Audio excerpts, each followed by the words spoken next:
Unity. And I am just so thankful to see you all here today, to see you coming out in the rain. I'm protected, I don't care.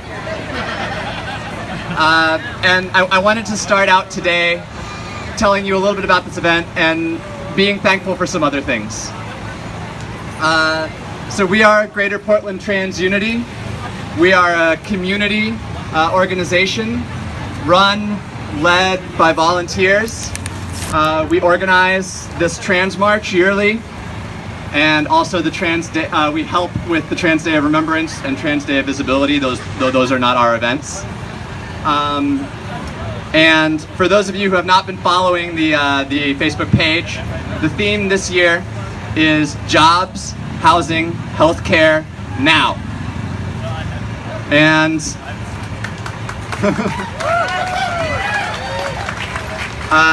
some may be wondering why, in a year full of headline-grabbing issues like bathroom bills, like the massacre in Orlando, like the continuing violence, physical and mental and emotional, against our community, why we are focusing on jobs, housing, healthcare.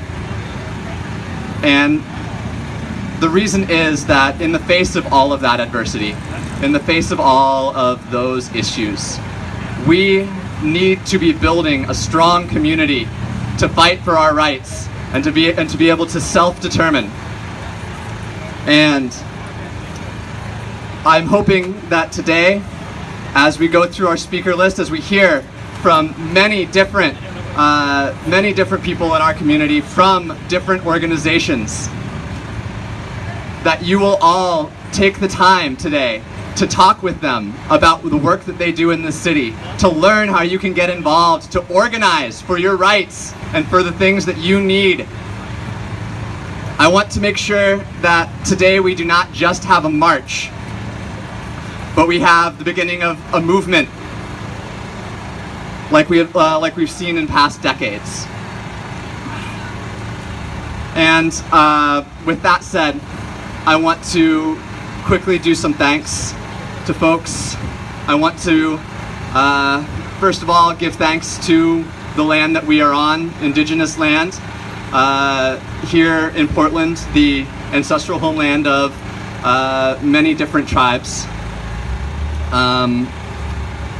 many of whom are represented in the crowd, some of whom are represented in the crowd today, and we will be hearing, thank you, we will be hearing from the Portland Two-Spirit Society, who will be leading our march as we go along our route today in just a little bit. I also want to thank all the houseless people here in this park that we are in right now. We are not just in a park, we are in people's living room. Not 2 blocks away is Right to Dream 2, a self-organized houseless camp providing shelter for people who have been left behind in the housing crisis that we are in right now. Many of them are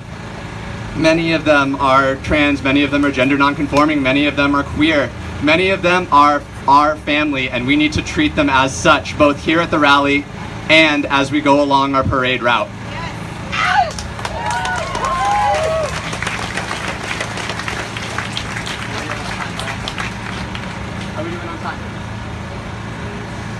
All right, so I want to call up, is Jackie Stone in the crowd? There's Jackie. Yeah, that's good. All right, so as I alluded to earlier, our speaker list this year is not as artistic or open mic-ish as it has been in past years.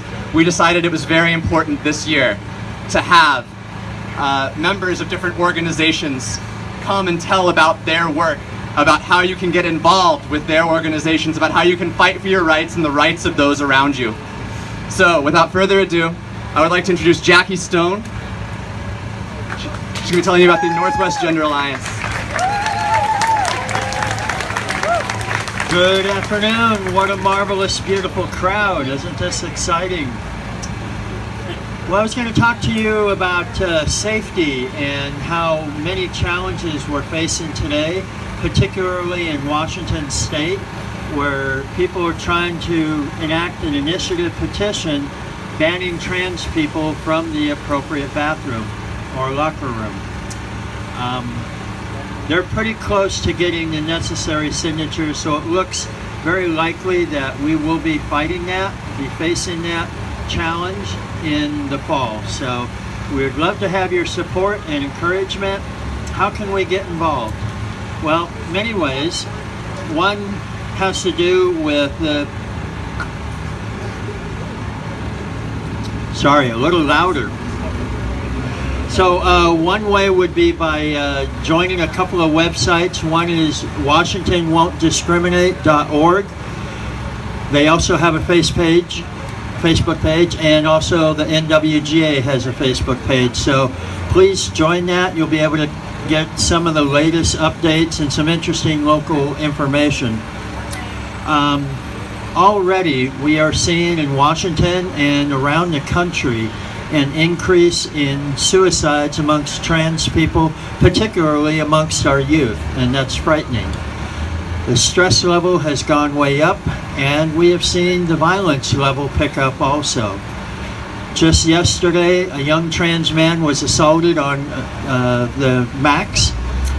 He'll be in the hospital for the rest of the day, as I understand that.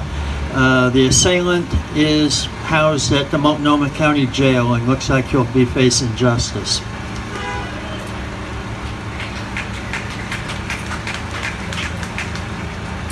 So, want to talk about the necessity to protect ourselves and to be safe. We're likely to face some protesters, some angry people, people who are misinformed, people who are motivated by hate. There's a lot of different ways of dealing with that. Some want to be controversial and get in their face. Quite often that leads to a violent situation that we're not prepared for. So we encourage you, I do, to walk away. Be safe. You don't know what they have in their pocket. And so we encourage everyone to be safe, fight another day, be of encouragement to our friends and family, and we'd like to declare this a hugging day. Everyone give your friends and the person next to you, give them a hug. Our community was also assaulted last week at the Orlando bar, and we deeply feel that to our very core, and we are in solidarity with our family in Orlando and around the country. So please be safe yourself. And one of the things, going back to Initiative 1515, had to do with the initiative gathering process. I thought I'd mention this. At first we had heard they were struggling. They hired 100 people to help gather signatures. A friend of mine was over in Vancouver and saw people gathering signatures and went up to find out if they were doing 1515. They said, no, we won't do that one. Some good people out there. So have a good time, everybody, and enjoy the march.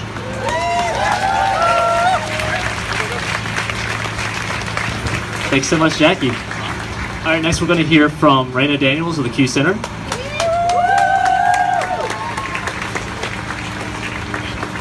Thank you. I'm going to step up above this so I can hold my sign a little higher with my notes.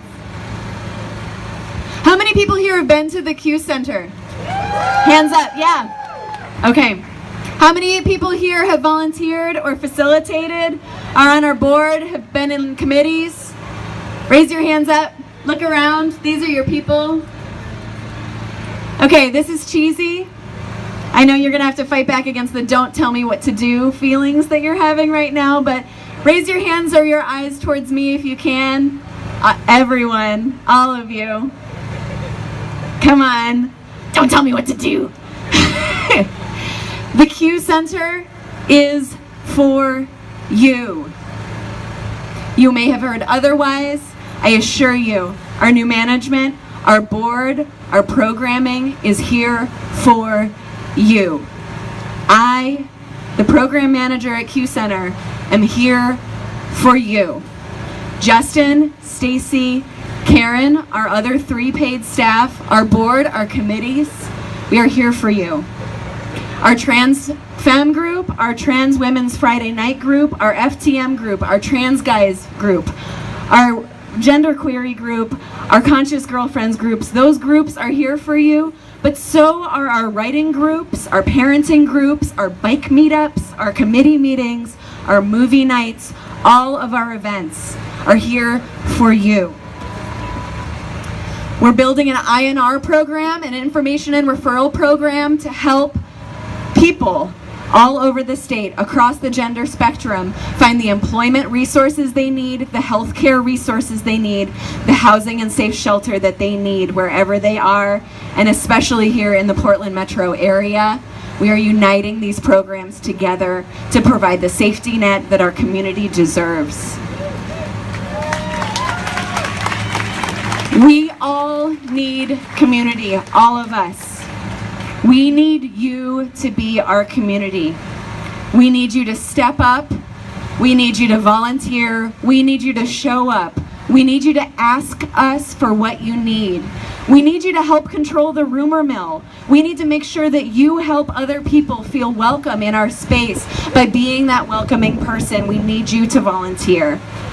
We need you to get in touch. And more than anything here, I'm going to tell you, no one here at this march, at the rally, at the Pride this weekend, at all of our events, no one wants to leave without meeting someone new. Am I right? Let's see some nods. That's why we're here. It's hard and it's scary and it's vulnerable, and please, I'm going to ask you to meet someone here. Introduce yourselves. Tell them what it is that you do, what makes you want to get engaged with us or somewhere else.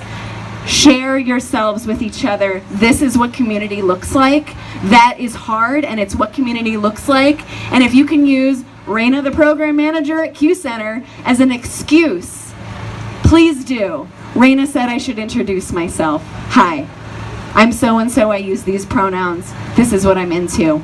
Do it for each other. Come find me, come find our people. Thank you so much for being here. Thank you so much, Raina. And we at Portland Trans Unity, Greater Portland Trans Unity, want to extend heartfelt thanks to the Q Center. They helped us host our sign-making party, which we have a continuation of over under that canopy, just kind of off of 8th over there. So if you didn't come with a sign, but you would like to have one, we have materials over there for that.